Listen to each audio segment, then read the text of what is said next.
Thank you, Honourable Deputy Speaker. Thank you, Honourable President, for a very comprehensive reply, an impressive reply, making it very clear all the steps that are being taken by government. And if there's one thing that the Government of National Unity, I think, have in common is the commitment to economic growth. And a lot of things, the things that you mentioned this afternoon is in terms of Operation Vulindlela. And we accept that, and if I understand it correctly, it means to open the way, but the way is not open. There's a problem with the way, with all due respect. I want to say that if you look at the World Bank's report, it clearly indicates that the average growth at the moment for developing countries is around 4%. If you look at the top 10 African countries, the growth rates there vary between the lowest 5.9% to 7.9%. Even in terms of all the things that you have now mentioned this afternoon, your own Minister of Finance in the budget last week indicated that our current growth rate is 1.4, hopefully next year 1.6, despite all the programs, hopefully in the year thereafter 1.8%. Our unemployment is 32%. Something is wrong. There's a huge problem. And the problem, Honourable President, is that all the issues that you mentioned, all the wonderful programs and the investments, as far as I'm concerned, are based on the current economic policy of government, the underlying economic policy. Now, that's why I asked the question specifically, are you prepared to take the initiative and to take the necessary steps to amend, to develop an economic policy that can make possible real economic growth in South Africa? Because that's what we need. If we don't have real economic growth, none of the programs that you've mentioned will be successful, none of them will be implemented.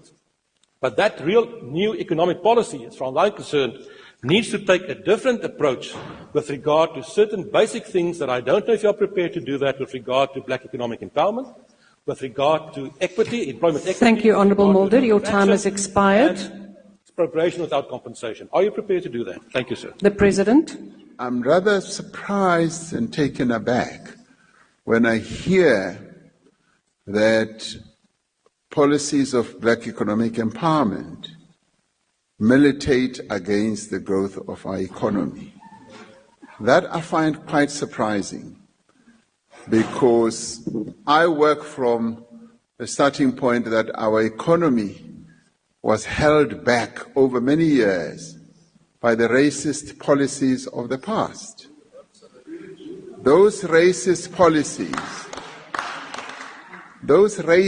policies prevented all South Africans, or the majority of South Africans, to play a meaningful role in the economy of their own country. They were brought in, black people were brought in as hewers of wood and drawers of water. And they were just brought in as laborers. They were not even seen as consumers. They were not seen as active players in the economic landscape of our country. With democracy, what has now been happening, and what we seek to see happening, is the opening up of the economy, the broadening up of economic participation, which, if you observe, Honourable Dr. Mulder, you will actually see, and it's right in your face. You know, in apartheid South Africa, if you looked, for instance, at adverts for commodities, you would never see a black person being made to advertise either soap or milk or anything.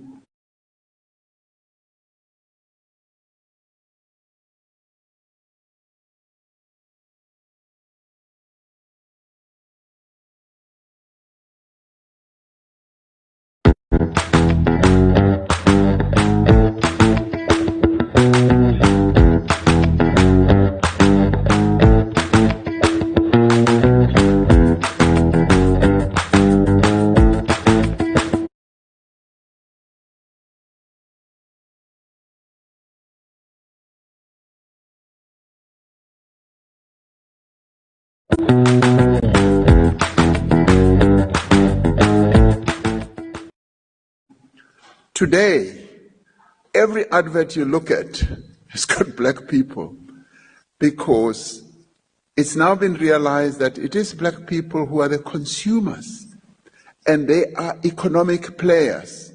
Now, those who would want black people just to play the consumer role are truly mistaken.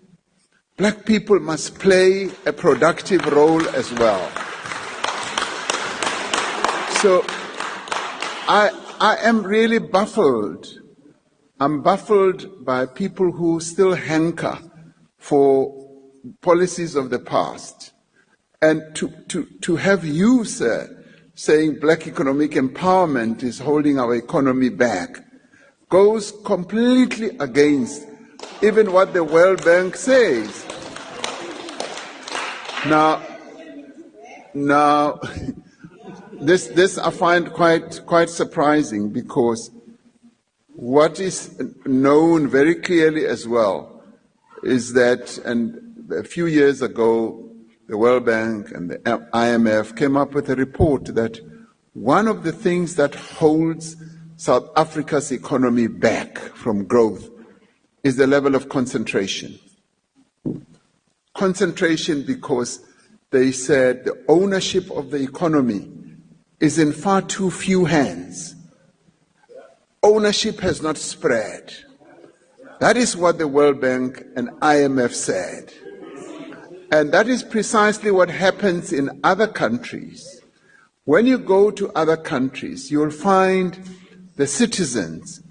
I mean, in Africa, it will largely be black people. Wherever you go in the world, it will be the citizens. Now, in our country, it was just the few privileged, and may I continue to say white people, who continue to own the means of production, who continue to own the productive economy of our country.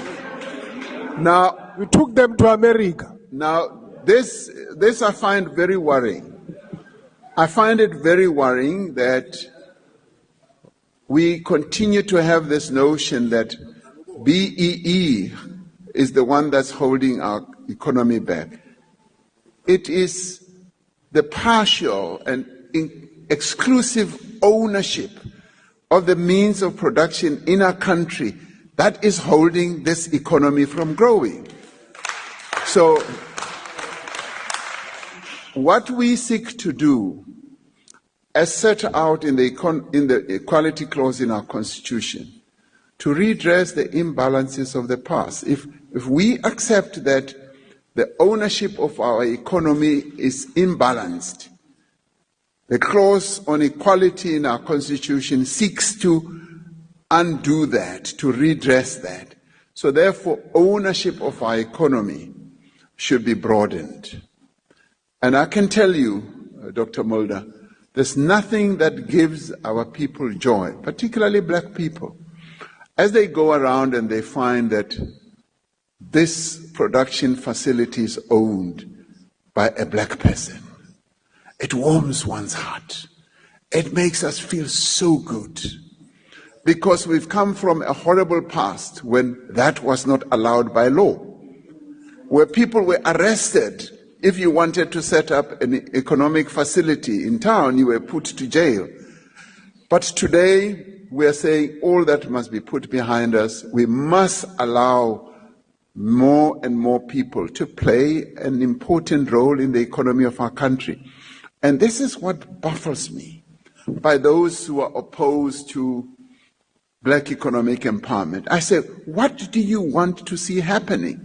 Do you want to see black people continuing to play the role of laborers, drawers of water, hewers of wood, and consumers only? Why can't black people be made to own productive aspects of our economy? Why can't they be rich as well? That is what needs to happen.